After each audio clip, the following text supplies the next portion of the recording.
রোহান খান মাত্র 23 বছর বয়সী এক স্বপ্নবাজ তরুণ, যার চোখে ছিল আগামী দিনের জন্য এক রঙিন পৃথিবী। মা বাবার আলাদা হয়ে যাওয়ার সম্পর্কের পর রোহান মায়ের সঙ্গে থাকতেন নানার বাড়িতে। একজন শান্ত, ভদ্র, মেধাবী ছেলে হিসেবে পরিচিত ছিলেন চারপাশে। আর মায়ের চোখে তিনি ছিলেন আশার শেষ প্রদীপ। একটি মাত্র সন্তান, যার হাত ধরে মা চেয়েছিলেন কাঁদতে, দাঁড়াতে, বাঁচতে। কিন্তু সেই স্বপ্নের প্রদীপটা এক নিমিষেই নিভে গেল। একটি বেপরোয়া মাইক্রোবাস সেই ছেলেটিকে ছিটকে ফেলে দিল জীবন থেকে বহু দূরে, আর এক মাকে ঠেলে দিল এক নিশিম অন্ধকারে। এই মর্মান্তিক ঘটনা ঘটে 30শে জুলাই মঙ্গলবার চট্টগ্রামের পতেঙ্গা সংলগ্ন কেপিজেড গেট এলাকায় আউটার রিং রোডে। একটা সাধারণ দুপুর।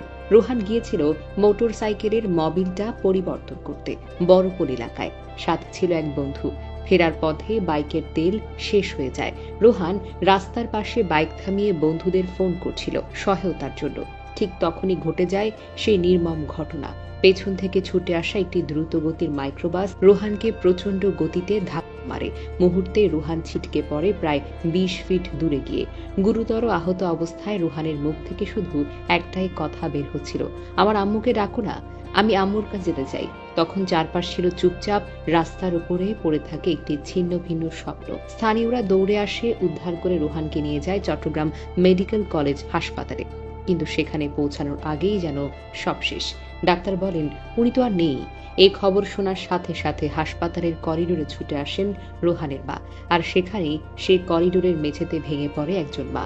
হাত জোর করে চিৎকার করে বলেন, আমার ছেলে আমার সামনে ফিরিয়ে দাও। সেই কান্না, সেই বুক ফাটা আহাজারি শুনে স্তব্ধ হয়ে যায় হাসপাতালের লোকজন। চোখের জল লুকাতে পারেননি কেউ। রোহানের বাড়ি চট্টগ্রাম শহরের বন্দর থানার নারিকেলতলা এলাকায়। বাবা ছিলেন মেম্বার কামাল আহমেদ। তবে রোহান বড় হচ্ছিল নানা বাড়ির পরিবেশে। মায়ের স্নেহে গড়ে উঠেছিল ধীরে ধীরে। পরিচিতরা বলেন রোহান খুবই ভদ্র ছেলে ছিল, কোনো ঝামেলা করতেন না। নিজের পড়াশোনা আর মায়ের খেয়াল, এই ছিল তার জগৎ। বন্ধুরা সোশ্যাল মিডিয়ায় একের পর এক স্ট্যাটাসে লিখেছে, এভাবে তোকে হারাবো আমরা ভাবিনি। রাত জাগা গল্পগুলো অসমাপ্ত থেকে গেল, তোর হাসিটা এখনো চোখেই ভাসে। এই দুর্ঘটনা আবারও চোখে আঙুল দিয়ে দেখিয়ে দিল আমরা ঠিক কতটা অসচেতন, কতটা বেপরোয়া।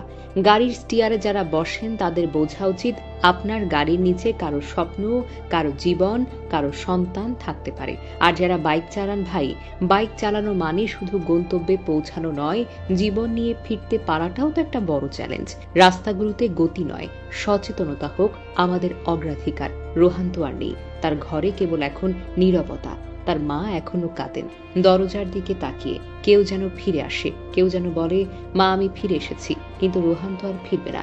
একটা ছেলেকে হারানোর গল্পে শুধু একজন মা কাঁদে না, পুরো সমাজ কাঁদে, মানুষের বিশ্বাস কাঁদে। আমরা যারা এখনো বেঁচে আছি তাদের ভেতরে বিবেকটাও কেঁদে ওঠে। রোহান খান, হয়তো তোমার জীবন থেমে গেছে, কিন্তু তোমার গল্প থামবে না। এ সমাজ যতদিন থাকবে তুমি থেকে যাবে এক ব্যর্থ ব্যবস্থার, এক অকাল মৃত্যু প্রতিচ্ছবি হয়ে।